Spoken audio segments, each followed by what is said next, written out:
Nay, gusto ko pong makita si tatay, nakikiusap po ako. Ibaba niyo muna ang katawan ni tatay. Huwag mo nang tignan ang mukha, Ara. Patay na talaga si Mang Aurelio. Nakita ng dalawa kong mga mata ang katawan niya. Kasama ko nung kunin siya sa kakahuyan. Nagbigti raw ang iyong ama. Diyos ko, bakit ngayon pa? Kung nagbigti si tatay, nasa ng tali? Bakit ayaw niyo ipakita sa akin kahit ang mukha niya? O kahit ang katawan niya? Gusto kong makita kung talaga nagpakamatay siya. Anak, nakikiusap ako. Kung pwede, wag mo na lang silipin. Baka hindi mo matanggap ang nangyari sa kanya. Masyadong nakakaawa ang itsura niya. Kaya sana maintindihan mo. Bakit kayo pwede? Tumabi kayo! Alisin yung taklob sa katawan niya!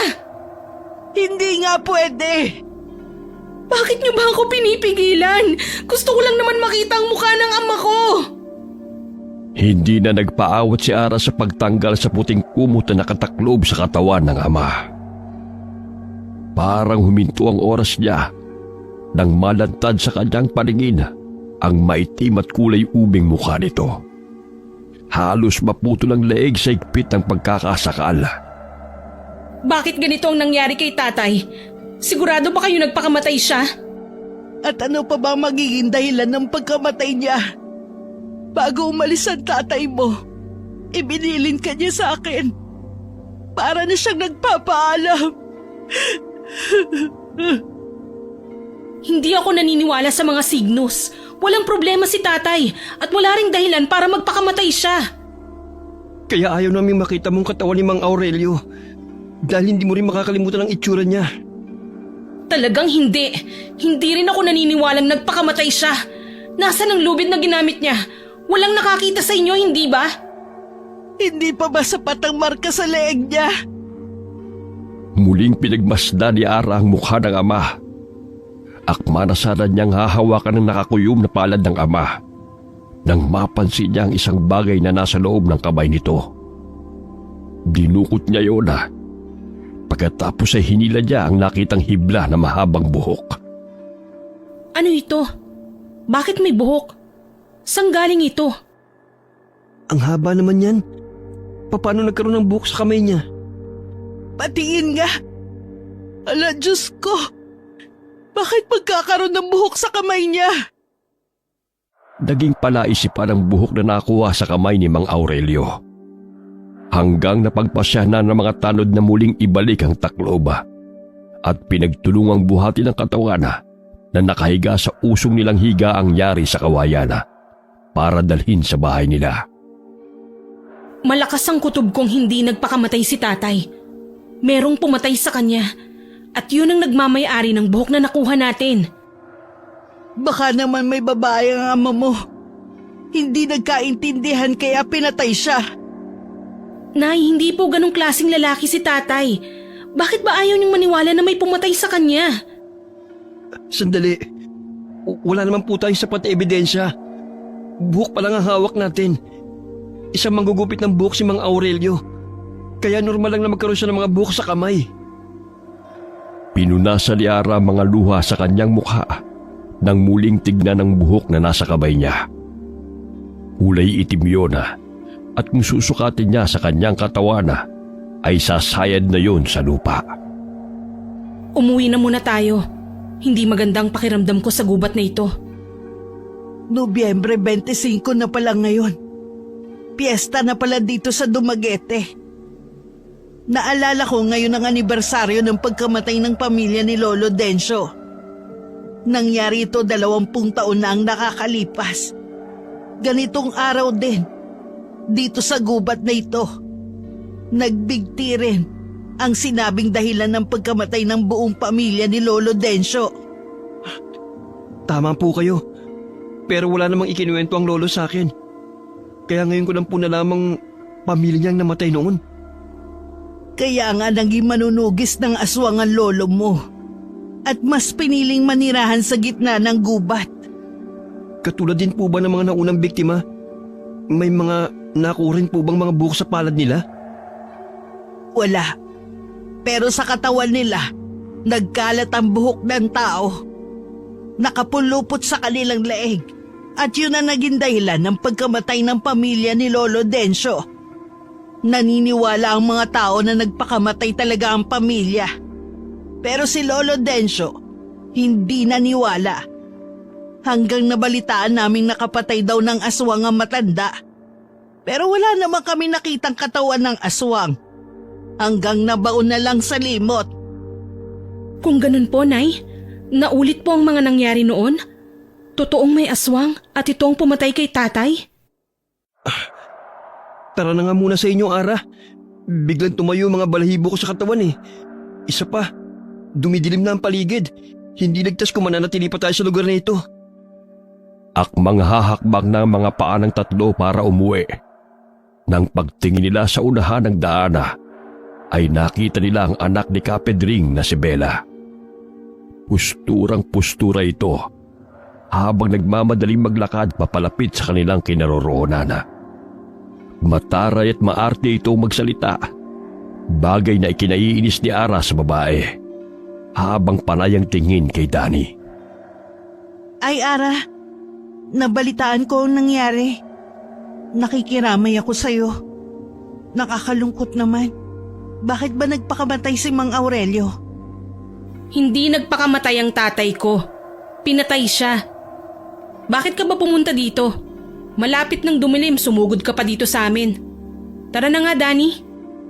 Ay, saglit naman. Hinahanap kasi kita para kunin ang serbisyo mo. Bukas makalawa kaarawan ko na. Ang gusto ko sana magpatay ng damit na may susuot na babagay sa saklob sa ulo ko. Isa pa, dito naman talaga ang daan pa uwi sa bahay namin. Ayos ka lang. Walang babagay sa'yo. Nakakasira ng gandang telang nasa ulo mo. Ano ba kasing tinatago mo dyan? Ang totoo kasi, wala na akong buhok. Misteryoso kasing naglalagas sa mga buhok ko. Naku, pasensya ka na. Hindi makakapagtahi ng damit si Ara. Dahil magiging abala sila sa burol ni Mang Aurelio. Ganun ba? Sige, ayos lang. Maiwan ko na kayo. Nanggaling kasi ako sa bahay ninyo eh. May nakapagsabi sa akin na nandito nga raw kayo. Pasensya ka na. Agad na tumalikod sa kanila si Bella, habang nagmamadaling umalis at iniwan silang natitigilan na. Kaya siguro napakabaho ng singaw ng kanyang katawan ay dahil sa sakit niya. Kawawa naman. Ang bata pa niya para magkasakit ng malala. Wag na nga po nating pag-usapan si Bella. Halika na po at gusto ko nang makita ang tatay. Ano na ang plano nyo? Ano pa nga ba? Di bigyan ng maayos na libing ang kaawa-awa kong ama. Huwag ka na ngang umiyak. Kanina ka pang siging luha eh. Baka naman mapano ka na niyan. Kung saan man naroroon si Aurelio, sana'y masaya na siya at mahanap niya ang katahimikan sa kabilang buhay. Pagdating nila sa kanilang bahay, ay muling sinulya pa ni Ara ang mga naiwang gamit ng ama. Naupo ang dalaga sa harap ng lamesa, habang napahagulgul na lamang ng iyak. Susubukan kong magmatsyag sa gubat kung saan yun natagpuan ang katawan ni tatay. Ano ba kasing tumatakbo sa isip mo? Hindi ko na alam kung paano ka namin pipigilan. Masasamahan mo ba ako, Danny? Hindi rin naman ako mapapakali kung alam kong may magagawa ako para kay tatay. Pwede bang kalimutan mo munang tungkol sa nangyari? Hayaan mo munang mailibing si Mang Aurelio. Isa pa, hindi ako nakapagpaalam kay Lolo Densyo na aalis ako. Masisermo na naman ako ng matandang yun. Ako, pagagalitan na naman tong si Ara ni Lolo Densyo. Baka sabihin ng matanda palagi ka na lang isinasama kung saan-saan ng anak ko. Ang mabuti pa umuwi ka na muna at bukas ka na lang bumalik.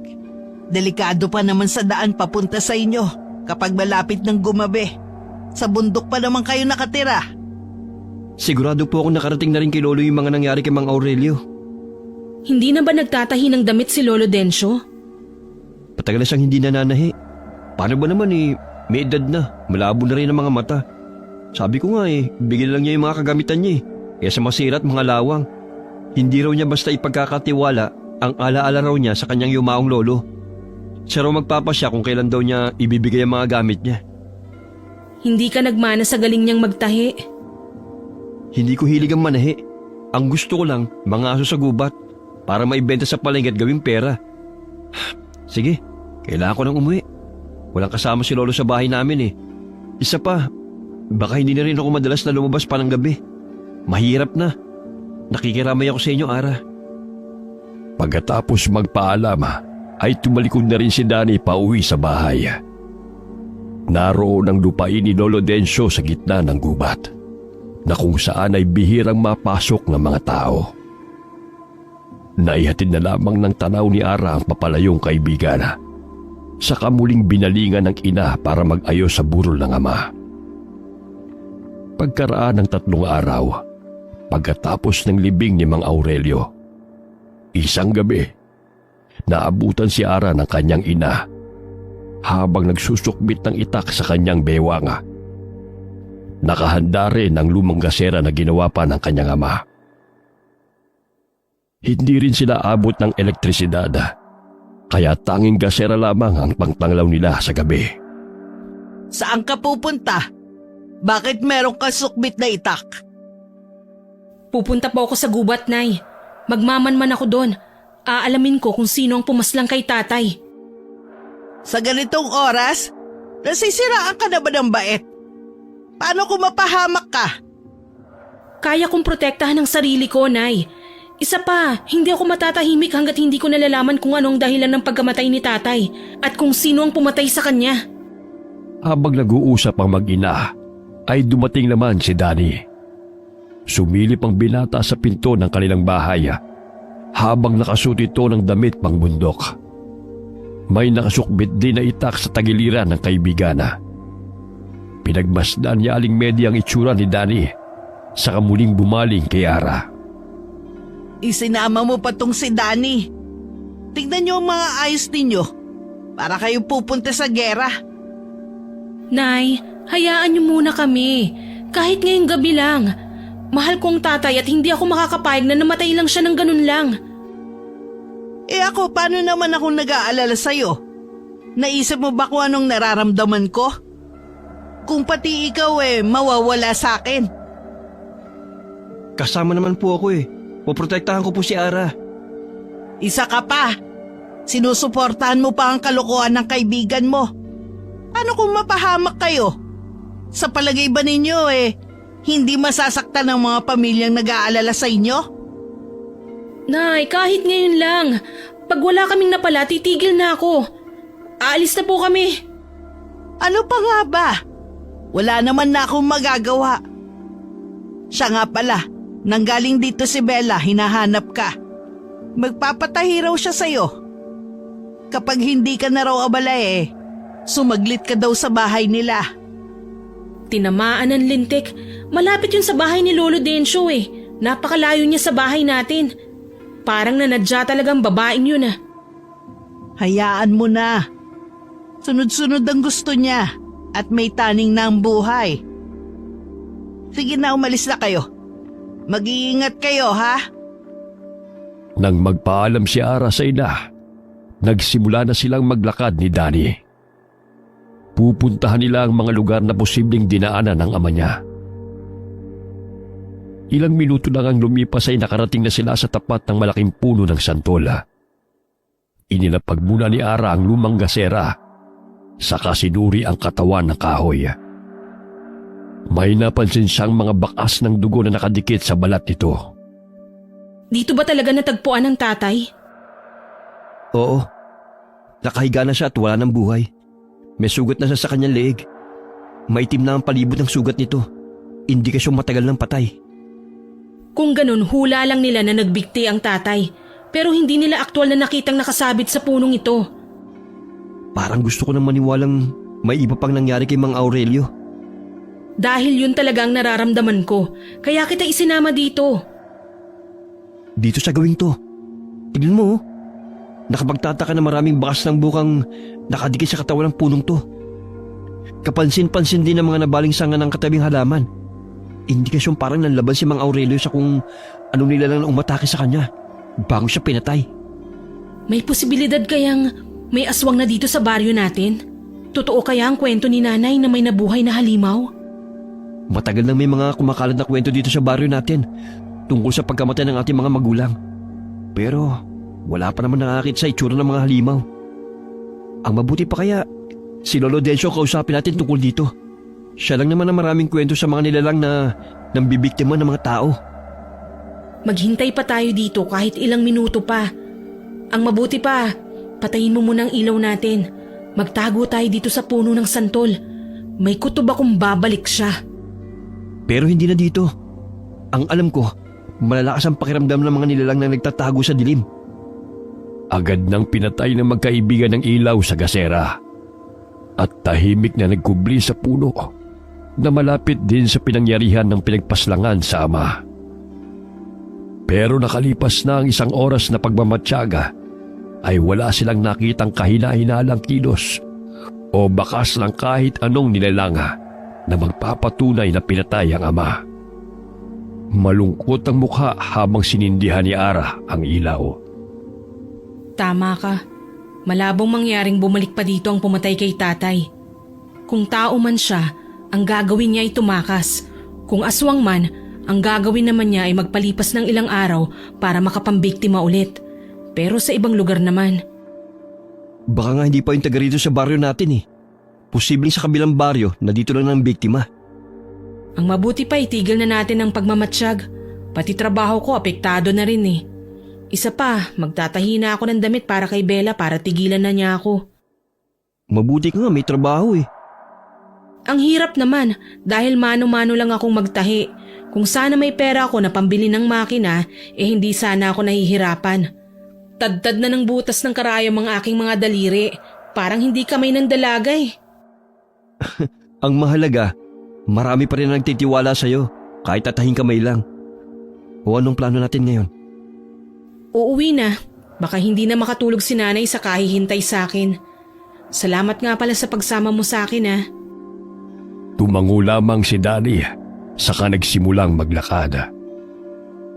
Hanggang sa pagsapit nila sa madilim na bahagi ng gubat, bigla silang tumigil sa paglalakad. Pinakiramdaman nila ang paligid nang bigla silang nakarinig ng malalakas na pagsigaw. Boses yun ng lalaking takot at humihingi ng tulong. Kasunod ang paghuli ng isang nakakatakot na nilalanga na may dalang kilabot sa kanilang pandinig. Parang tunog ng isang malaking ibon na may garalgal na tono. Halika, bilisan mo. Puntahan natin ang pinagmulan ng boses. Huwag na lang kaya. Para kasing kakaibang tunog na yun. Baka mabangis na hayop dito sa gubat. Ngayon pa ba tayo aatras naririto na tayo? Isa pa, kahit papano may mga dala naman tayong itak. Halika na, puntahan na natin. Hindi yun isang hayop lang, kaya kailangan makita natin ito. Halos kalad ka rin ni Ara ang kaibigan na namumutla ang labi dahil sa takot. Pero buo na ang loob niyang tignan ang pinagmumula ng sigaw. Mabilis ang ginawa nilang pagtakbo papunta sa kinaroroonan ng boses. At ganoon na lamang ang pagkapang ng kilabot sa kanilang katawan nang maabutan ng isang lalaking wala ng buhay. Nakadilat ang mga mata, lawit ang dila, at may butas ang dibdib kagaya ng pagkamatay ng ama ni Ara. Nagkulay ubi na rin ang mukha nito at may sugat din sa leeg. Diyos ko, may bago na namang biktima ang nilalang na pumapatay sa pamamagitan ng sakal. Mas tumibay na ang hinala kung hindi talaga nagpakamatay si tatay. Pero iba ang pagkamatay ng isang to. Pinatay siya sa sakal. Pero butas ang kanyang dibdib. Wakwak ang tiyan at nagkalat ang dugo sa damuhan. Hindi taga rito ang taong ito. Pero sa tingin ko naligaw lang siya sa pangunguhan ng kahoy na panggatong. Ang mabuti pa ay ipagbigay alam na lang natin kay Kapitan ang mga nangyari. Ano naman ang ipapaliwanag natin? Gabi na at tayo lang nandito sa bundok. Ano sa palagi mong iisipin nila sa sandaling malaman nilang may namatay sa gubat na to? Walang maniniwala sa atin. Baka tayo pang pagbintang pumatay sa taong yan. Ang mabuti pa umalis na tayo bago pa may makakita sa atin. Sandaling nag-isip si Ara. May punto naman si Danny sa sinabi. Kaya naman mabilis nilang iniwan ang katawan ng biktima at nagpasya na lamang na umuwi sa kanilang bahay.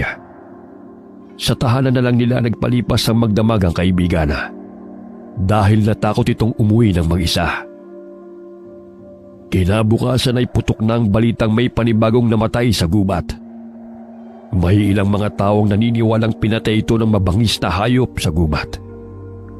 Tahimik lamang ang dalawa na nakikinig sa kwentuhan ng mga tao sa tapat ng kanilang bahay.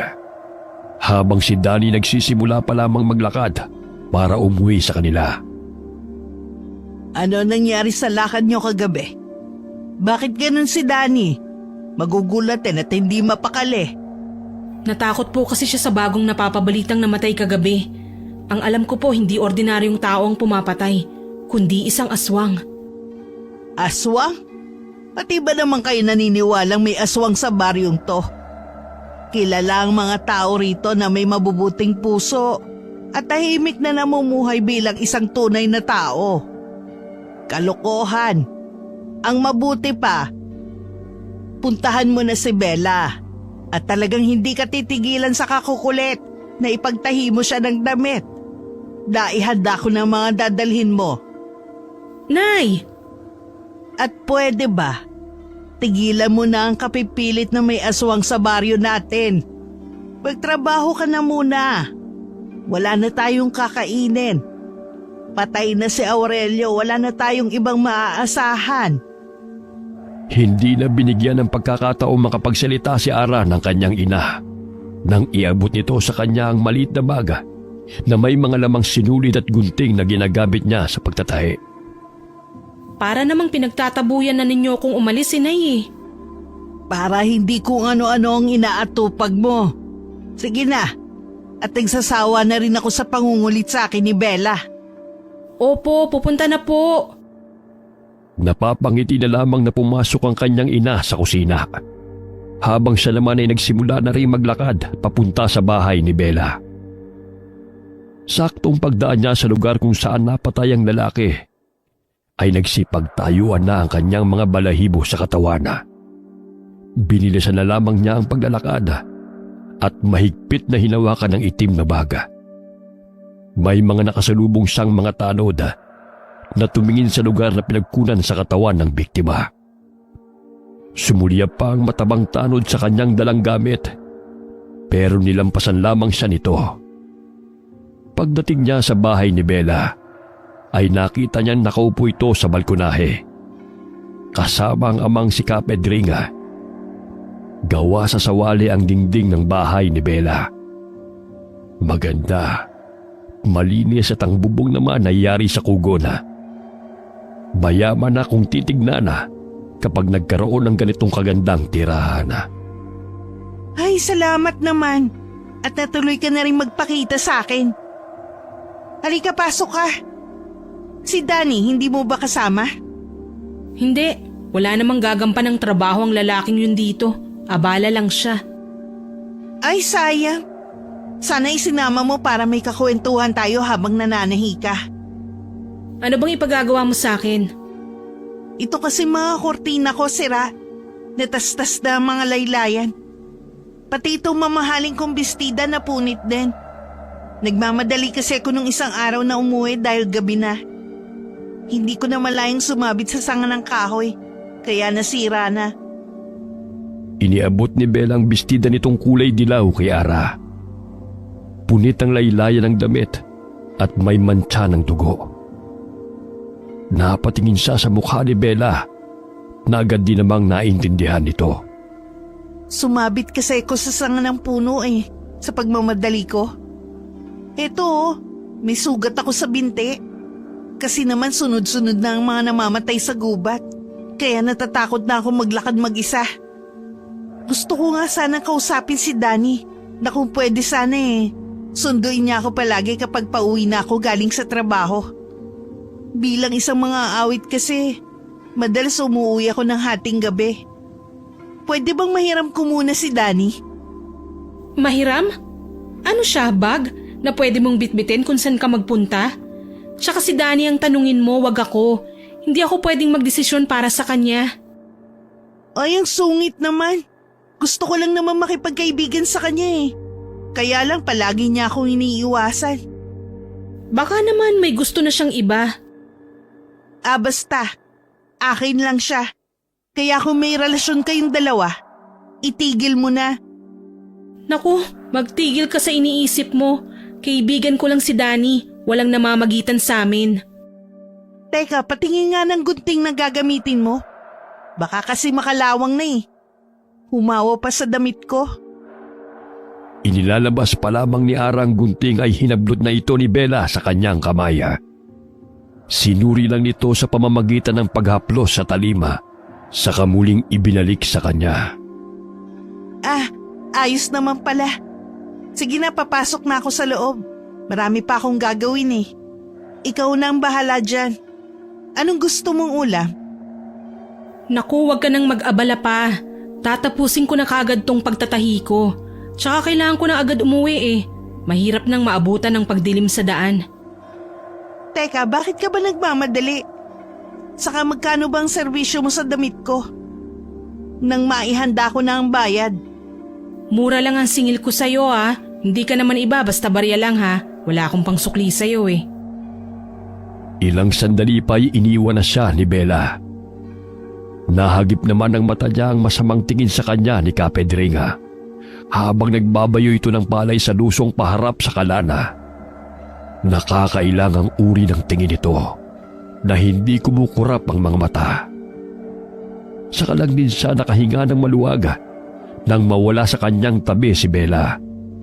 Dahil talagang napakabaho ng singaw ng katawan ng babae na parang nabubulok na lamana.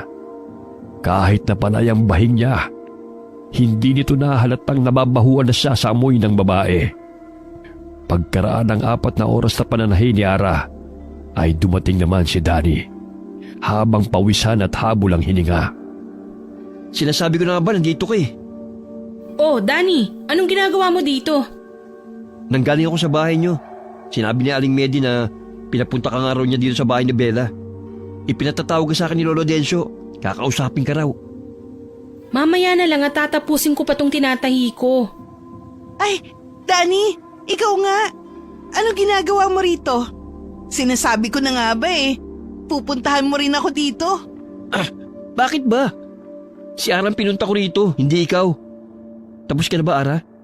Importante kasi sasabihin ni Lolo Densyo sa'yo eh. Isa pa, nabanggit kong nananahi ka rin ng mga damit. Kaya ang sabi niya, sunduin kita at may papagawa daw siya sa'yo. Mukha nga importante kasi halatang tumakbo ka pa para lang makarating kagad dito. Grabe ang hingal mo. Gusto mo ba na maiinom na tubig, Danny? Ikukuha kita. Naku, wag na. Salamat na lang. Sa bahay na lang ako iinom ng tubig. Malapit lang naman ang bahay ko eh. O paano? Tayo na, Ara.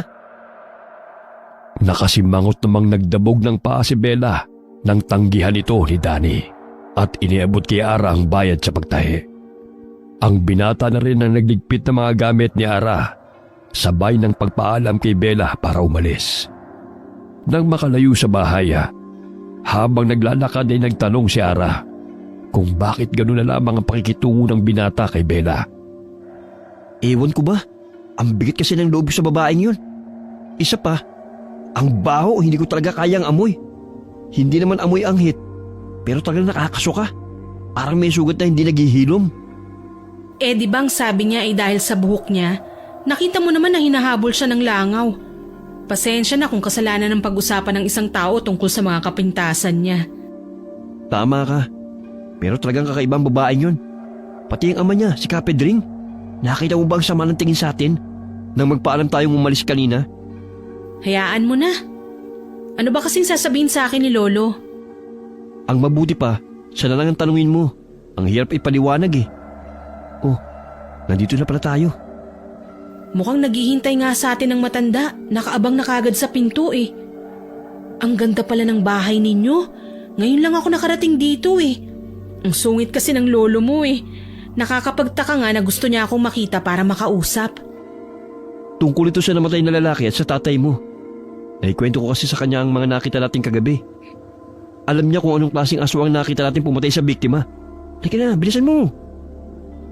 Paglapit nila sa matanda na may seryosong mukha, ay agad itong pumasok sa loob ng bahay na gawa sa kugon at kawayan. Wala itong imik na nagpunas ng upuang mauupuan nila. Mabuti naman nagkaharap na tayo. Madalas kang ikwento sa akin ni Danny. Saan ka ba nang galing? At natagalan makabalik ang apo ko. Nagtatahi po siya ng damit ni Bella. Diyan sa kabilang bahay, kay Kapedring. Opo, pasensya na kung natagalan na. Tungkol saan po bang pag-uusapan natin? Tungkol sa totoong pumapatay sa mga tao nitong nakaraang mga araw. At kasamang pumatay sa iyong ama. Naikwento na sa akin ni Danny ang mga nangyari. Nangangamba ko na ang mga nakalaban ko noon ay muling bumalik para hanapin ang nagmamay-ari ng mutya ng page. Teka, hindi ko kayo maintindihan eh. Bakit niyo po sinasabi sa akin ang bagay na ito? Dahil ikaw lamang ang may taglay ng kakayahang humawak ng mutya ng page. Lolo, bakit si Ara? Dahil mananahi lamang ang pwedeng humawak ng isang uri ng armas. Isang gunting na nagtataglay ng kakaibang kapangyarihang taglay ng mutya ng page. Laban sa mga aswang na kubot. Seryoso po ba kayo sa mga sinasabi ninyo? Ako ang hahawak sa gunting? Pero wala po akong sapat na kakayahan para gamitin ang bagay na yun. Isa pa, aswang na kubot ang kalaban ko. Anong klaseng nilalang yun? Dati kasi manunugis ng aswang na kubot si Lolo. Kaya lang nung matalo niya ang mga pinuno ng mga halimaw, umalis sila, nagpakalayo-layo. Kaya ngayon nauulit na naman ang mga pagpatay sa kakaibang paraan. Natitiyak ni Lolo na nagbalik na ang mga halimaw na siya rin pumatay sa mga magulang at lola ko. Kung ganon, totoo ang kwentong tinutukoy ni Nanay na naging biktima noon ng aswang ang pamilya ni Lolo Densyo. Ano bang itsura ng kubot? Sandali lang ha, at may kukunin lang ako sa luma kong baol. Naroon ang mga kagamitan ko at sulat kamay na nagpapaliwanag sa totoong itsura ng mga kubot. Saglit na umalis ang matanda sa harap nila para pumasok sa silid nito. Nang bumalik ay may dala na itong baul na yari sa matigas na tabla ng kahoy. Inilapag yun ni Lolo Densyo sa ibabaw ng lamesa. Saka binuksan ang baul at dinukot ang nakaplastik na libro. Ganun din ang may katamtamang sukat ng gunting. Matagal na panahon ko na itong itinago. Magmula nung huli naming sagupaan ng mga kubot. Heto ang libro ko. Naririyan at mababasa mo ang mga sinulat ko. Oh, nahulog ang inyong panulat na may balahibo pa ng manok sa dulo. Pinasadahan ng tingin ni Ara ang pahina ng lumang libro. Kulay brown ang pabalat na may mga nakasulat na letrang naglalarawan sa aswang na kubot. Sinasabi po dito na ang aswang na kubot ay may kakayahang pahabain ang kanilang mga buhok. Ginagamit nila ito para patayin ang biktima bago sipsipin ang dugo at kainin ang laman loob. Ganon din ang paraan ng pagsakal ng buhok sa leeg ng biktima bago nila ito lapain. At ang isa pang nakakatakot na kakayahan ng aswang na kubot na ito ay ang kakayahan nilang magsalatigo ang bawat hibla ng buhok na sumusugat sa katawan ng bawat matamaan nito. Isinulat ko yan para sa susunod na magmamana o pagpapasahan ko ng mutya ng page. Ang gunting na nasa loob ng plastik ay may batong kulay asul na siyang nakadikit sa tornilyuhan ng gunting. Para saan naman po ang mutya? At ano naman po ang laban ng gunting sa mga aswang na kubot? Ang sinumang nagmamay-ari ng gunting na may mutya ng page ay may ilang mga pagsubok na kakaharapin bago sumalib sa kanya ang kakayahan nito. Nararamdaman ng mutya ang nararamdaman ng nagmamay-ari sa kanya. Ang astig naman ng gunting yun, oh. Maraming aswang nang napatay ng gunting na yan. Sa lahat ng armas, ito na ang pinakamalupit na sandata laban sa mga nilalang ng dilim. Hindi ko po alam kung paano ito gamitin eh. Isa pa, hindi ko po kayang pagtawanan ako ng mga kalaban ko dahil sa gunting. Ang iksi po kasi ng talim eh. Nasisiguro po ba ninyong magagamit ko ito sa pakikipaglaban? Magugulat ka sa kakayahang taglay ng gunting. Pero bago yon, walang bisa ang kapangyarihan ng mutya hanggat hindi ka nakikilala ng gunting bilang bagong tagapag-alaga. Hindi ko po ito matatanggap, Lolo. Bakit hindi mo muna hawakan ng gunting? Muling pinagmasdan ni Ara ang gunting na nasa loob ng plastik. Dahan-dahan niyang dinampot yun at kinuha Nanginginig ang mga kamay na hinawakan niyo na. Kasabay ng pagkalat naman ng liwanag sa kanyang paningin. Hala, Lolo, bigla pong lumiwanag ang kulay asul na bato sa gitna ng gunting. Pero wala naman kami nakikitang liwanag, Ara. Dahil si Ara lamang ang nakakakita ng liwanag. Taglay ng mutya ng page, ang kakayahang lumiksi ang kilos na parang sumasabay sa hangin. Sa sandaling matanggap niya na ikaw nang bago nagmamay-ari sa mutya, magagawa mo nang lumaban. Hindi ka rin basta-basta masusugatan ng kahit na anong patalim kapag hawak mo ang gunting. Ano po ang kahinaan ng may hawak ng mutya ng pagi? Sariling takot. Sarili mo ang magiging kahinaan kapag nagpatalo ka sa iyong isip. Kahinaan po ng mga aswang na kubot, Lolo. Sa sandaling matignan nila ang mutya ng page, makakaramdam sila ng panghihina ng katawan at mawawala ang bisa ng pagiging latigo ng kanilang buhok. Pero kailangang maputol mo ang kanilang mga buhok. Saka mo lang sila mapapatay. Kung ganun may posibilidad pong marami sila? Sa ngayon may kutob akong 2 lamang sila. Kasi ang paraan ng kanilang pagpatay ay magkaiba. Madaling matukoy kung anong uri ng kubot ang nambibiktima. Una, kapag lalaking kubot, sinasakal lang nila ang biktima at sinisip-sip ang dugo. Pero kapag babaeng kubot, bukod sa pagsip-sip ng dugo, kinakain din nila ang laman loob ng biktima. May paniniwala sila makakapagparami lamang sila ng lahi kapag ang babae palaging busog. Ang astig, Lo. Huwag mong palaging gawing biro ang mga sinabi ko, Dali. Pero bago yan, nahawakan mo na Ara ang gunting at nagliwanag yon. Nangangahulog ang karapat dapat kang magmay-ari nito. Kailangan mo lamang maglakbay para magsanay sa bawat galaw ng mga halaman sa gubat.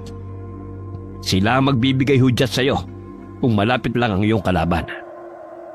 Gusto sanang ibaba ni Ara at ibalik ang gunting sa baol para isuli. Nang bigla namang sumagi sa isip niya ang tungkol sa nangyari sa ama. Pagkakataon mo na ito para mabigyan ng hustisya ang pagkamatay ng iyong ama. Pasensya ka na, pero ikaw lang talagang nakikita kong may kakayahang magmay-ari ng gamit ko. Pero baka hindi ko po magampanan ang pangangalaga nito. May tiwala ako sa iyo, Ara. Saka sa nakikita ko naman, hindi ako nagkamali sa pagpili sa iyo. Kailan po pwede maglibot si Ara para sa pagpapatibay ng bisa ng mutya ng gunting? Sasama po ako, Lolo. Tutulong po ako para na rin sa pamilya kong namatay. Talagang sasama ka kay Ara. Isang misyon ito para mabigyan ng hustisya ang pagkamatay ng mga mahal natin sa buhay. Para hindi na dumami pa ang mga biktima. Kung kaya mo, Ara, ngayong gabi, simulan mo na ang pagsasanay. Tamang-tama po, hindi masyadong mag-aalala si nanay dahil alam niyang umalis ako para sa trabaho. Naging madali para kay Arang tanggapin ang tungkuling nakaatang sa kanyang balikat. Ito ay dahil sa kagustuhan niyang mabigyan ng hustisya ang pagkamatay ng kanyang ama. Habang naglalakad sa kagubatan, pareho silang walang imik ni Danny. Hindi nila may paliwanag ang kaba habang binabagtas ang daan patungo sa bundok na itinuro ni Lolo Dencio. Doon daw nila makikita ang iba't ibang klase ng halaman na parang sumasayaw daw sa ihip ng hangin. Pag-aralan daw niya yon sa pamamagitan ng pagbabasa sa librong hawak niya. Pag-aralan daw niya kung ano ang kahulugan ng bawat paghapay ng dahon. Pagdating nila sa tuktok ng bundok, Malayo nang nilakad natin.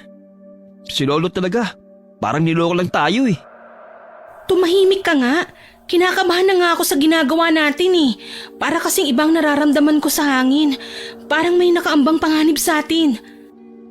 Ayan na nga bang sinasabi ko eh. Sana pala hindi na lang ako sumama sa'yo. Magmumukha naman akong walang kwentang kaibigan kapag hinayaan kita mag-isang aahon sa bundok na ito. Teka, nakikita mo bang pinagmumulan ng usok? Mabuti na lang at may mga nakatira pala ditong tao. May pansamantala tayong matutuluyan. Parang kuprahan yun, oh. Tara, puntahan natin. Magkunwari lang tayo kay Lolo na sinunod natin yung utos niya. tangka na sanang hahakbang sina Danny at Ara. nang muli silang makarinig ng malalakas na paghiyaw ng tao. Boses ng lalaki na parang nasasaktana. Nagkatinginan ng dalawa at bumakas ang takot sa kanilang mga mukha. Hindi maganda ang kutob ko ngayon. Parang tama ang hinala kong may masamang mangyayari. Hindi pa nga tayo sigurado eh. Pero, ganito rin ang nangyari kagabi. Diyos ko, hindi na yata tayo tatantalan ng kamalasan. Umuwi na lang kaya tayo. Una tayong lumapit doon. Gusto kong makita at malaman kung totoong may aswang. Ano? Seryoso ka ba? Nahihiwagaan ako sa itsura ng kubot at kung bakit kailangan kong makaramdam ng takot sa kanila. Bilang isa sa mga kahinaan ng may hawak ng mutya, kailangan kong harapin ang takot ko. Matagal na napatitig si Danny sa mukha ni Ara bago tumungo bilang pagsangayon na. Magkahawak ang mga kamay na nagtago ang dalawa sa damuhana habang gumagapang papalapit sa koprahana. Wala na silang naririnig na sigaw. Ang naririnig na lamang nila ay ang malakas na pagngasab na kumakain na nililanga.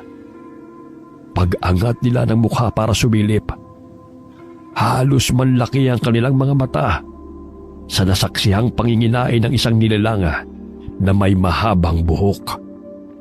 Ang kubot, totoong siyang pumapatay sa mga tao. Wala na siyang ligtas. Teka, bakit parang kakaibang kanyang itsura? Isang matandang kulubot ang balat. Nakalutang ang mahabang buhok na sumusunod sa ihip ng hangin. May bago na naman siyang biktima. Mukhang gusto ko na talaga magsisi na sumama ako sa iyo, Ara. Umuwi na tayo. Dating gawi, wala tayong nakita. Paano ang pamilya ng biktima? Ngayon pa ba tayo tatakbo? May hawak na akong armas. Kung totoong makapangyarihan ito, gusto kong subukan kung gaano ito kalupit sa mga aswang. Wala sa loob na lumabas si Ara sa kanilang pinagtataguan habang si Danny na natiling nakadapa sa damuhana. Tumigil sa pagngasab ang nilalang na nakatalikod sa kanila habang kitang-kita niya ang paa ng biktima. Dahan-dahang tumayo ang aswang. Hoy! Ikaw na halimaw ka! Ako ang harapin mo! Impakta ka! Ara, ano ba? Nagpapakamatay ka ba? Ang sabi ni Lolo, huwag tayong magpapakita ng takot sa aswang. Kaya naniniwala kung kaya ko rin siyang malabanan kapag nakita niya na nasa akin ang gunting na ito. Inilabas ni Ara ang gunting at kitang-kita niya ang pagkislap ng bato sa gitna nito. Pero hindi niya inaasahan ang makikita sa totoong itsura ng halimaw nang ito ay humarap sa kanya at tuluyang nalantad ang nakakatakot na anyo ng isang kubot. Diyos ko, nakakatakot ang itsura niya. Tumakbo na tayo. Hindi mo dapat siya tinawag. Isang pagkakamaling pagtawag ng pansin sa kanya. Tama si Lolo Densyo. Talaga palang nakakatakot ang itsura niya. Ang mapupula at matatalas niyang ngipin, pati ang mga kuko, idagdag pa ang buhok niyang parang lumulutang sa hangin. Anong lumulutang? Sinisimulan niya ng pahabain ng kanyang buhok para napain tayo. Dala ng matinding takot at kilabot sa itsura ng kaharap, napatayo si Danny mula sa pagkakadapa sa lupa at hinawakan ang kamay ni Ara para hilahing tumakbo. Pero naging maagap ang kubot. Nagawa na nitong pahabain ang buhok at naipulupot na kaagad sa binti ng magkaibigan. Tulungan mo ako, Ara! Humahawak ka sa kamay ko para hindi ka mahila papalapit sa kanya. Huwag mong bibitiwan ang gunting! Putulin mo mga buhok na nakapulupot sa binti ko! Bilisan mo, Ara! Gugupitin na sana ni Ara ang buhok na nakapulupot sa binti ng kaibigan. Isang mahabang hibla ng buhok ang pumulupot din sa kanyang kamay. Magaspang at mahigpit ang pagkakagapos sa kanyang kamay. Kumabog ang kanyang dibdib dahil sa kaba at nagsimulang manginig ang buo niyang katawan. Ang sakit, Danny! Ang lakas ng buhok niya! Pakiramdam ko mapuputol ang mga kamay ko. Kumapit ka sa buhok niya! Pagkatapos maghanap ka ng kahoy, ibata mo sa mukha niya! Malapit na matanggal ang pinagkakapitan ko! Gamitin mo ulit yung gunting, bilisan mo! Malapit na ako makabitaw sa kahoy! Pero nagawa ng mabitiwan ni Ara ang hawak na guntenga kasama ang mga gamit niya sa pananahi. Nahila silang dalawa ng buhok at sa isang iglap ay nasa harapan na nila ang nakakatakot na halimaw. Umalingasawang mabaho nitong amoy kasabay ng paglabas ng manipis nitong dila. Dinilaan nito ang pisngi ni Danny. Bumuka ang bibig nito sa mukha ng binata. At halos lahat ng mabahong hangaw ng aswang ay nalanghap nila. Kasunod nun ay ang nakakakilabot na pagtawa ng aswang. Sinasabi ko na nga ba? At makakatatlo ko ngayong gabi. Ano bang ipinagmamalaki mo, babae? At inaabala mo ko sa aking pagkain? Gusto mo bang ikaw ang isunod ko? Bitiwan mo kaming magkaibigan! Ang baho ng bibig mo, halimaw ka! Ano ko, tanga? Matitikman ko rin ang dugo ng dalaga kung gaano kasarap! Pumulupot ang buhok ng kubot sa leeg ng magkaibigan at kahit anong pagpupumiglas ang gawin ni Ara, ay hindi niya matanggal ang buhok ng aswang na sumasakal sa kanyang leeg. Dahil sa sakit na kanyang nararamdaman nagsimulang umagos ang luha sa kanyang pisngi. Lalo siyang nag-alala nang makitang nahihirapan ng makahinga si Danny. Pero binitiwan ito ng halimaw kaya't bumagsak ang binata sa lupa habang nanghihina. Danny! Huwag kang matakot sa kanya! Lumaban ka! Kunin mo ang gunting sa tapat ko! Bilisan mo! Agad na kumilos si Danny para kunin ang gunting pero nahampas ito sa likod ng malalatigong buhok ng aswang. Muling natumbang binata at bumagsak sa lupa. Pinilit nitong gumapang papalapit sa kinaroroonan ng armas ni Ara. Bago pa man ito madampot ang sandata, ay muling tinamaan ng buhok sa likod si Danny at pumulupot yun sa leeg niya. Nag-iwan ng sugat ang hibla ng buhok ng aswang. Napunit din ang suot na damit ng binata. Habang si Aray pinipilit tanggalin ang mga buhok sa leeg niya, pero iniangat lamang siya nito sa lupa at inihampas siya sa kahoy. Halos mapaigik siya sa sakit nang maramdaman ng matigas na punong tumama sa kanyang tagiliran. Bumagsak siya sa lupa habang namimilipit sa sakit. Hindi pa nasihana ay muli siyang inatake ng buhok ng kubot para muling sakalin. Bitiwan mo ang babaeng yan! Dahil kung hindi, mapipilitan akong italak sa iyong gunting na ito! Lolo, bakit po kayo sumunod? Dahil sa palatanda ng hangin sa mga dahon, hindi nga ako nagkamali. Nalalagay na pala kayo sa panganib. Talaga palang matanda ka na. Akala mo ba maloloko mo ko? Nagkakamali ka. Alam kong huwad ang gunting na hawak mo. Ito ang tunay na nasa lupa. Bakit nasa babaeng ito ang mutya ng page? Dahil ba mahina ka na? Inutil itong pinagpasahan mo ng gunting! Masyadong mahina at walang alam! Umalis na kayo, Lolo. Lolo, si Ara po! Nasa sakal ng buhok ng aswang na yan! Tulungan niyo po siya! Mabilis na kumilos si Lolo Dencio. Ay nagawa pa rin itong magtumbling para makalapit sa kinaroroonan ni Ara. Halos nagulat din ang dalaga sa galing ng matanda sa pagkipaglaban sa aswanga. Alam na alam nito kung saan patatamaan ang kubot. Sinipa ng matanda ang halimaw.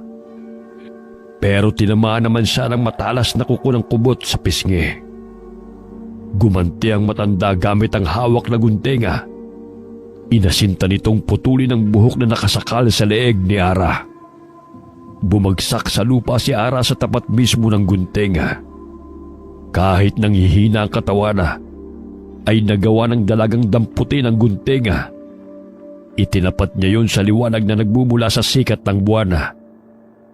Nasilaw ang kalaban at nakaramdam ng panghihina. Sinamantala yun ni Ara. Nilapitan niya ito at itinarak ang talim sa dibdib nito. Kitang-kita niya ang pagguhit ng liwanag sa nakasulat na orasyong nakaukit sa talim. Pilit yung tinanggal ng halimaw na parang napapaso.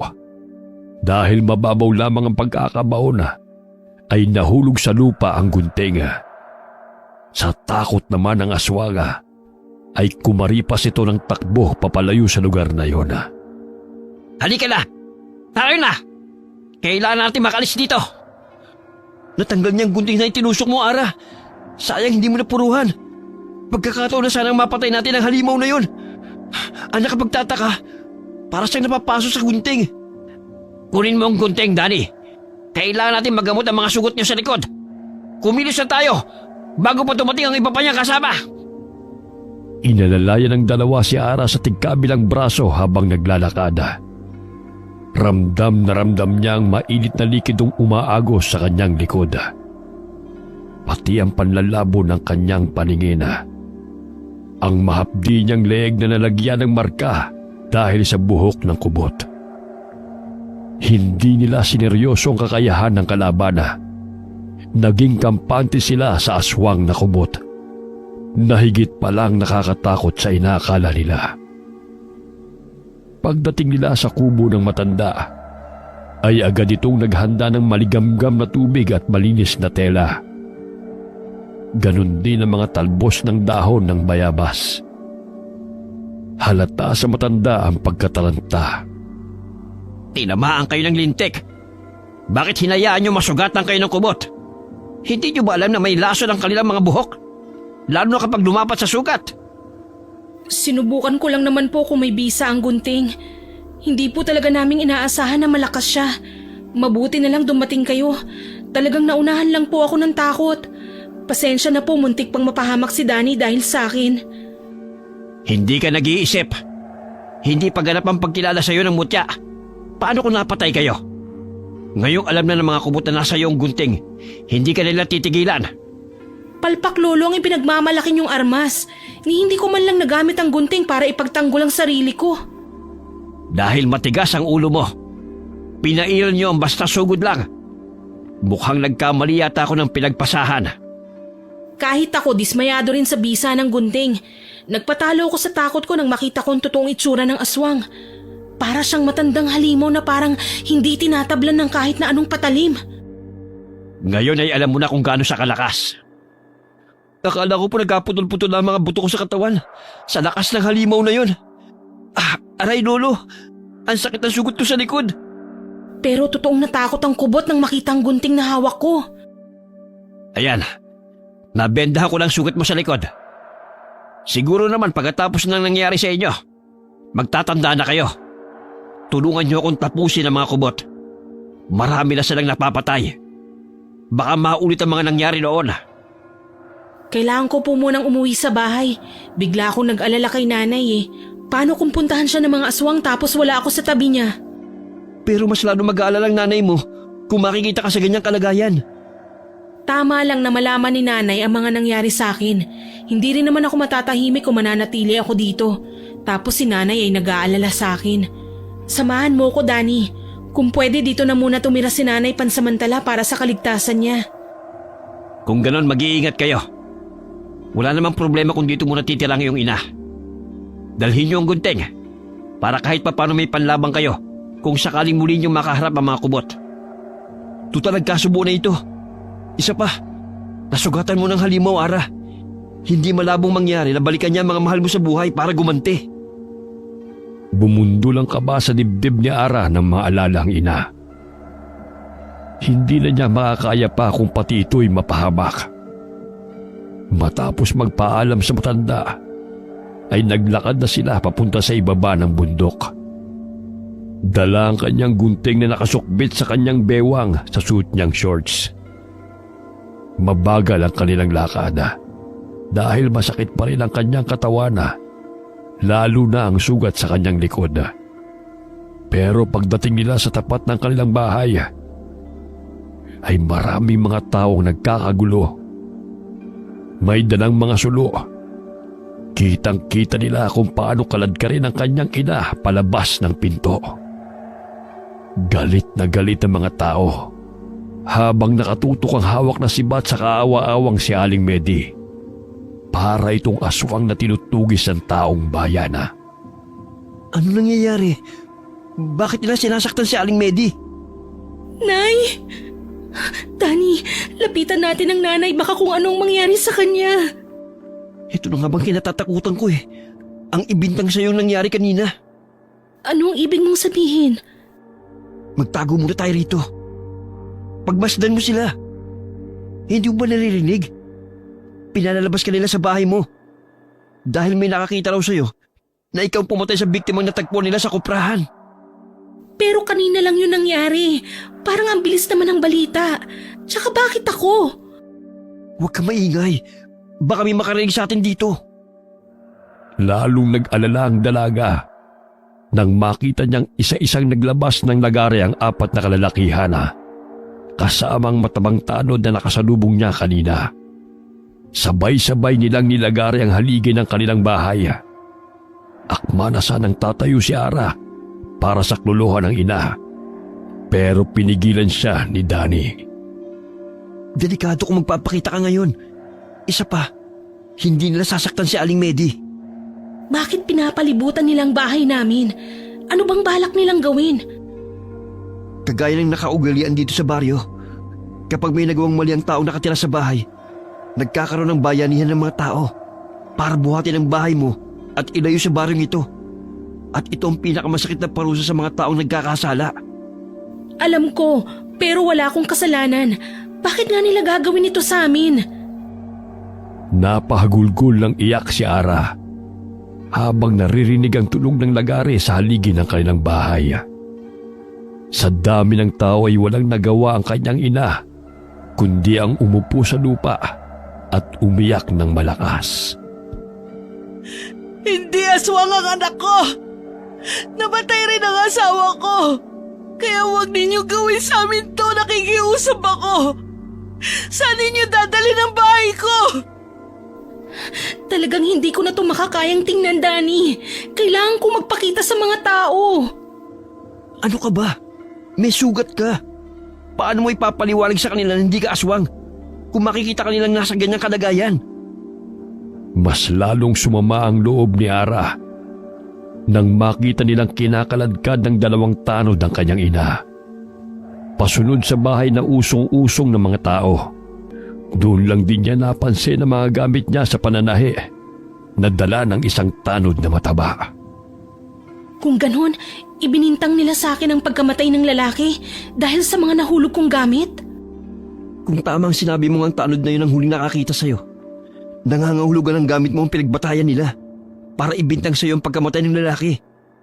Diyos ko, Dani, anong gagawin ko? Kausapin ko kaya si Bella. Siyang makakapagpatunay na hindi talaga ako isang aswang. Mukhang mabibigo ka. Ayun ang Bella na yun, no? Kasama sa mga kalalakihan nagpapahirap kay Aling Medi. Pero bakit? Maayos kami nag-usap kanina. Wala akong nakikitang dahilan para gawin niya sa akin ito. Kaya sa una pa lang mabigat na ang loob ko sa babaeng yan eh. Mukha talaga hindi gagawa ng maganda. Maingat na sinundan ng magkaibigan ng mga taong bumuhat sa bahay ni Naara. Walang pakialam at bingi sa lahat ng pakiusap ni Aling Medi ang mga tanod na huwag na itong dalhin sa gubat. Abot langit ang galit ni Ara. Lalong-lalo na kay Bella na masaya pang inuutusan ng mga tao na mas ilayo pa ang bahay sa lugar kung saan sila nakatira. Gusto niya itong sugurin at tuluyan na ngang kalbuhin. Ang mabuti pa, sa bahay ka na muna namin magtago. Hindi na iisipin pupunta ka sa amin dahil siyang manunugis ng aswang si Lolo. Pero baka mas isipin pa nga nilang sa inyo ko nagtatago dahil kaibigan kita. Baka pati kayo ay mapahamak. Dani, anong gagawin ko? Nag-aalala na ako kay nanay. Baka ito na ang pangalawang pagsubok na sinasabi ni Lolo. Susubukan ito ang iyong katatagan. Kaya kailangan mong maging malakas. Halika na, sumamak na sa akin. Mas ligtas ka sa bahay ni Lolo. Paano si nanay? Hindi siya sasaktan ng mga tao. Dahil ikaw lang talaga ang sadya nila. Kaya tayo na. Bago pa nila makita tayong magkasama. Naluluhang napatayo si Ara para sumama sa kaibigan. Kahit ayaw pa niyang iwan ng ina, ay nagmamadali silang nagtago sa puno para siguraduhin nasa maayos na kalagayan ng kanyang ina. Pagkatapos malaman kung saan inilagay ang kanilang bahay, ay nilisan na nila ang lugar na yon. Saka na lamang niya ililigtas ang ina kapag wala na ang mga taong nakabantay sa labas ng kanilang kubo. Pagdating nila sa bahay ni Danny, nagulat pa ang matanda nang makita ang kanilang mga itsura. Na bukod sa pawisana, ay parang pinagtampuhan ng tadhana dahil sa pamamaga ng mata ni Ara. Ano nangyari? Bakit ganyan ang mga itsura nyo? Ang bahay po ni Ara, dinala nila malapit sa ating tirahan. Teka, sino nagdala? Saka, bakit nila gagawin yon? Isa yung parusa sa taong nakapatay ng tao. Hindi mamamatay tao si Ara. Bakit nila pagbabayanihan ang tirahan ng kaibigan mo? Ibinintang po nila sa akin ang pagkamatay ng lalaki sa kuprahan nang dahil sa mga nahulog kong gamit sa pananahi. Pumasok muna tayo sa loob ng bahay at baka may makakita sa atin dito. Bilisan nyo. Danny, isarado mong mabuti ang bintana at pinto ng kubo. Dalhin mo si Ara sa sikretong silid sa ilalim ng lupa. Halos mapadapa si Danny sa paghila sa kamay ni Ara. Nang mga sandaling yun ay tuluyan ng bumagsak ang luha ni Ara. Dala ng matindi niyang pag-aalala at hiya para sa matanda. Nang matiyak ni Lolo Dencio na maayos na ang lahat, ay saka ito pumasok sa silid at pinag-usapan ang mga dapat na gawin. Pero hindi nagtagala ay may mga tao nang nagtatawag mula sa labas ng bahay ni Lolo Dencio. Simula pa lamang ito ng laban. Nangyari na ito sa akin noon. Nagsisimula pa lang ako sa larangan ng pagiging birador at manunugis ng aswang.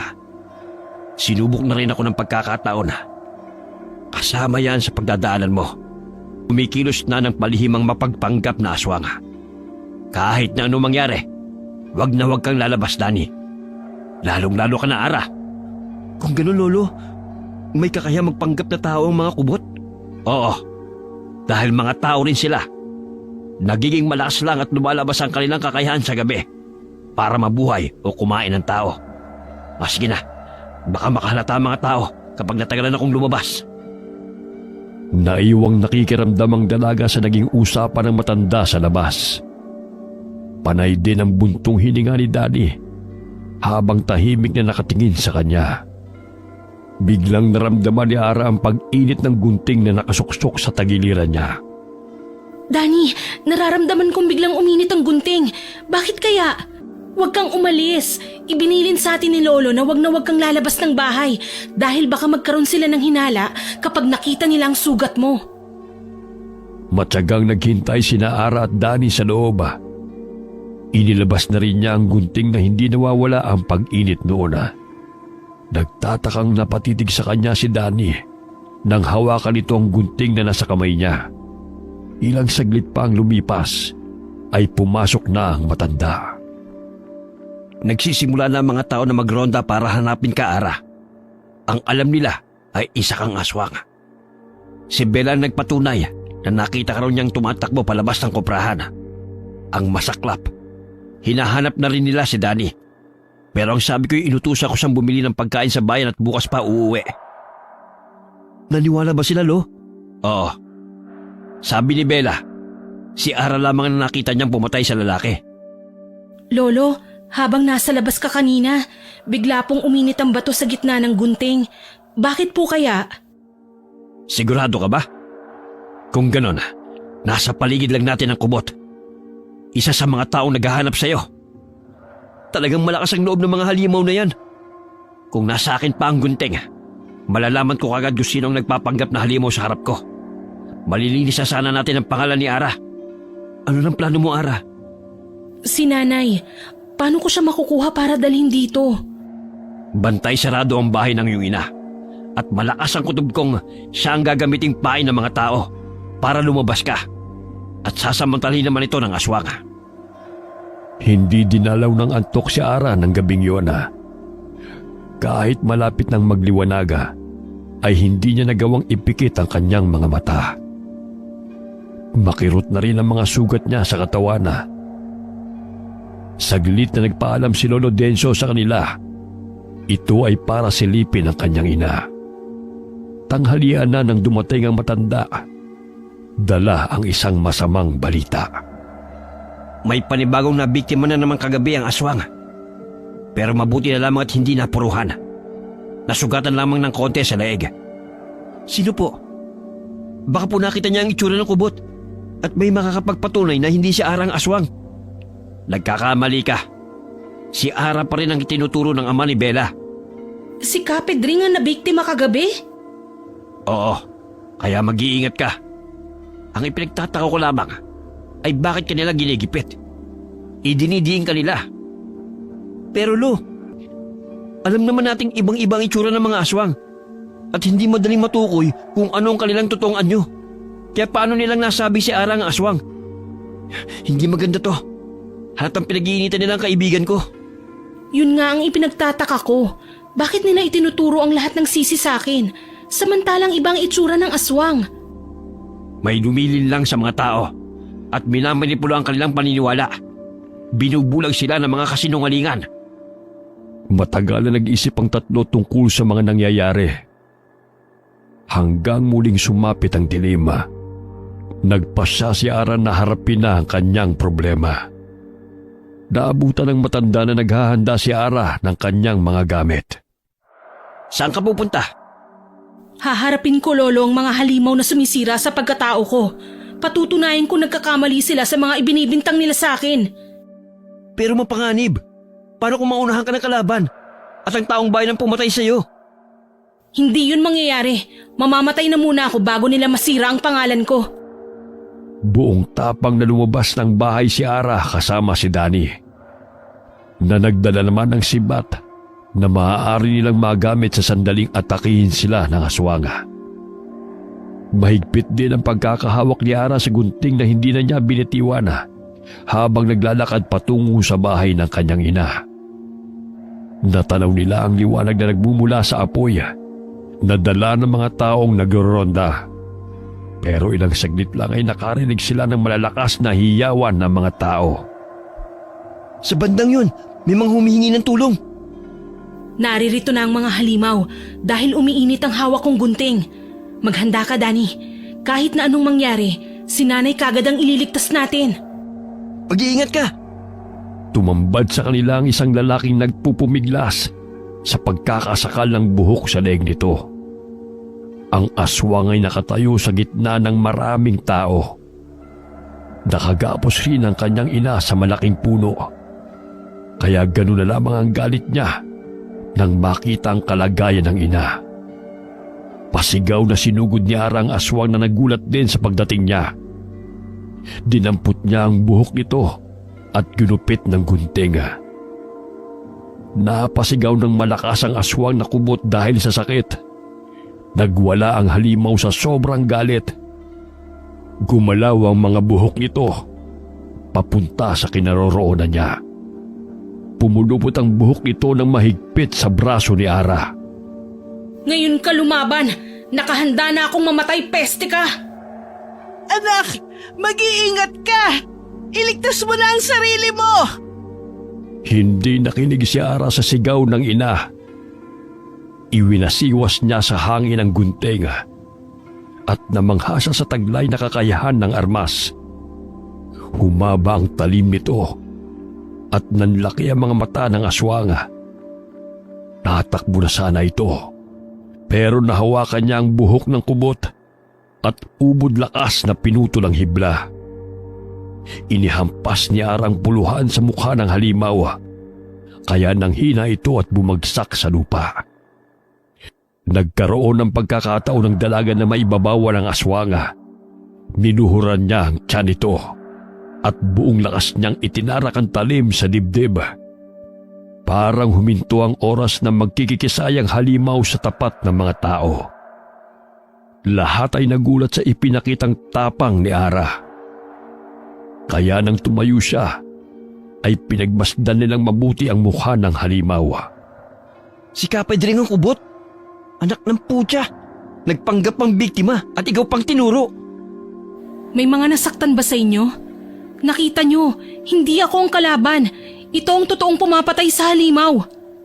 Nagawa mo, Ara. Nagtagumpay ka. Ang astig ng gunting. Paano mo nalamang humahaba palang talim niyan? Hindi ko rin alam. Basta lumakas ang loob ko at inalis ang takot sa dibdib ko. Naramdaman ko ang paggapang na malakas na enerhiya sa buong katawan ko. Bigla na lang humaba ang talim ng gunting at napatay ko ang halimaw na ito. Habang nakatingin ang magkaibigan sa nakahandusay na katawan ng kubot, biglang dumating si Lolo Dencio. Narinig ng matanda ang kanilang pinag-uusapan kaya't bumakas sa mukha nito ang saya nang malaman nitong napatay niya ang aswanga.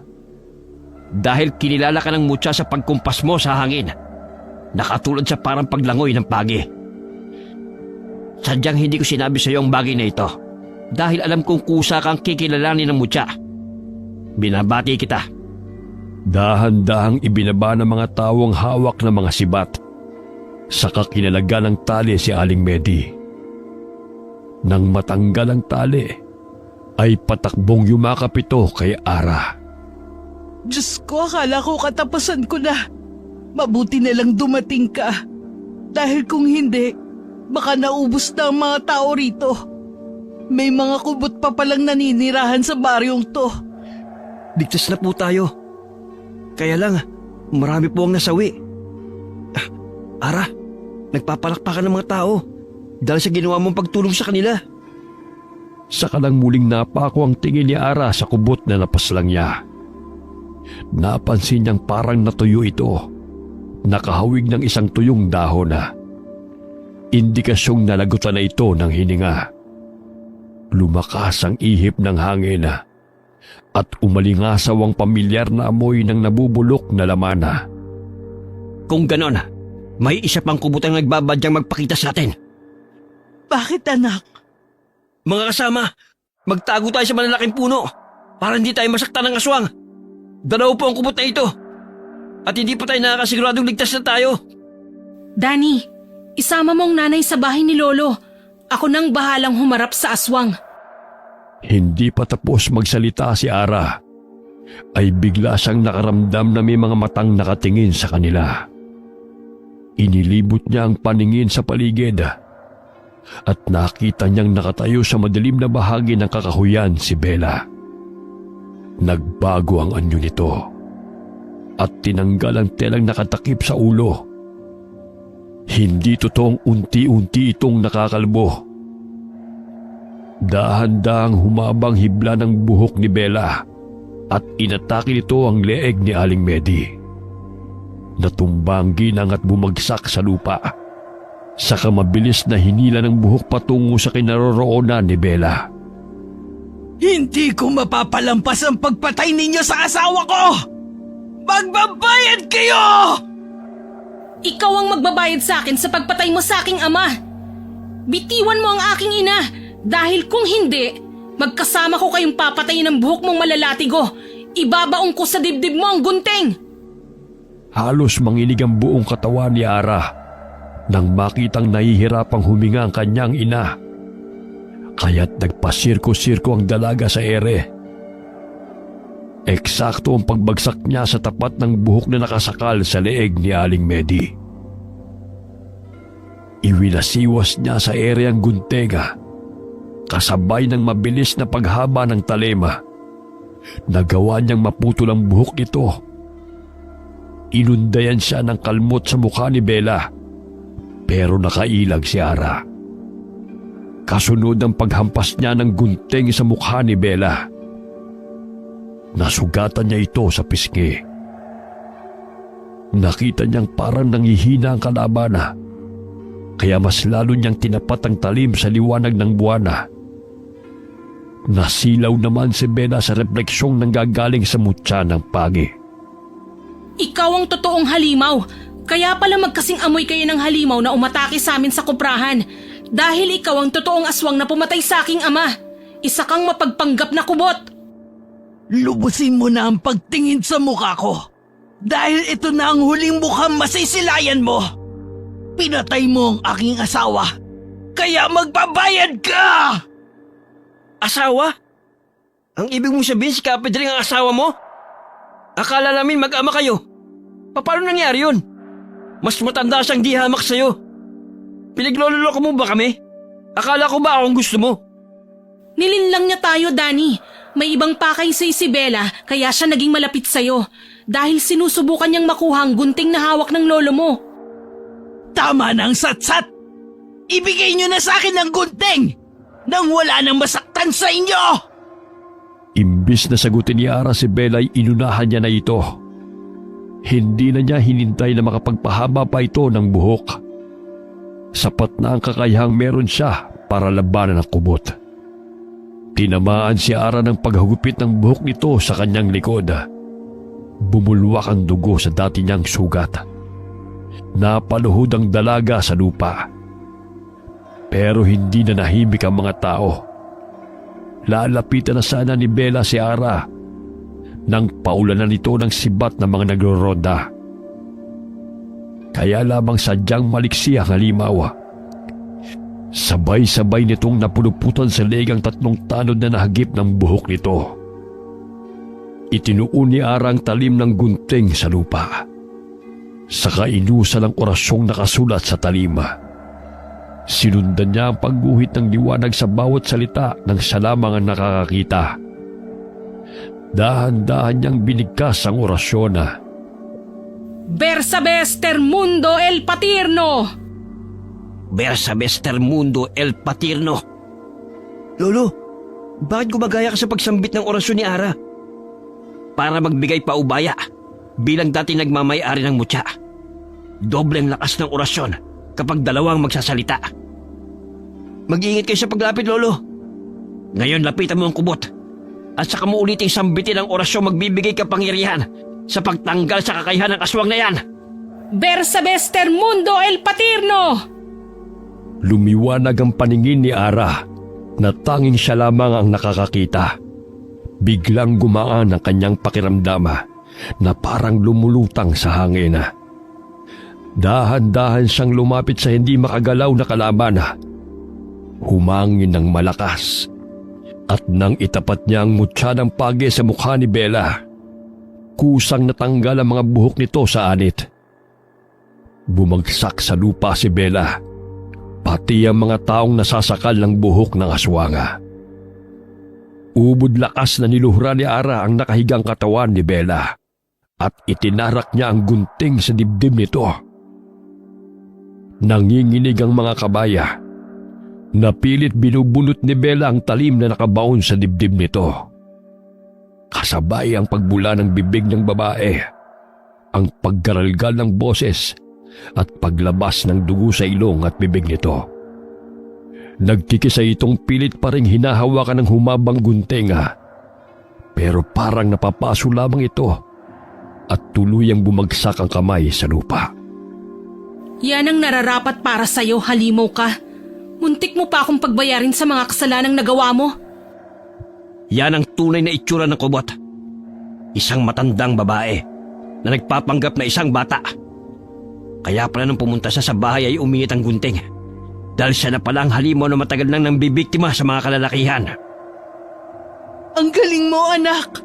Nagawa mong pumatay ng aswang sa harap ng maraming tao.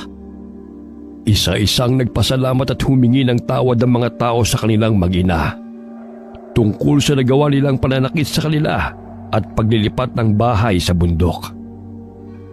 Ito ang natatagong kaugalian sa liblib na baryo na kanilang tinitirhan, na kapag nagkasala ka ng pagpatay sa tao, kailangang magbayanihan ng mga mamamayana para itaboy ang bahay sa malayong lugar bilang kaparusahan. Pero dahil nagkamali sila ng paratanga, kakailanganin nilang magbayanihan para buhating muli ang bahay at ayusin ang mga nasirang haligi. Kapag natapos na ang pag-aayos, ay saka naman nila didikitan ng tuyong palaspas na mula sa dahon ng nyog ang dingding bilang pagbibigay respeto sa kabayanihang ipinakita ng nakatira. Kabayanihang pagpatay sa mga kampo ng kadilimang nagtatago sa dilim. at tungkulin naman ng may-ari ng bahay na magpakain ng mainit na pansit at kakanina.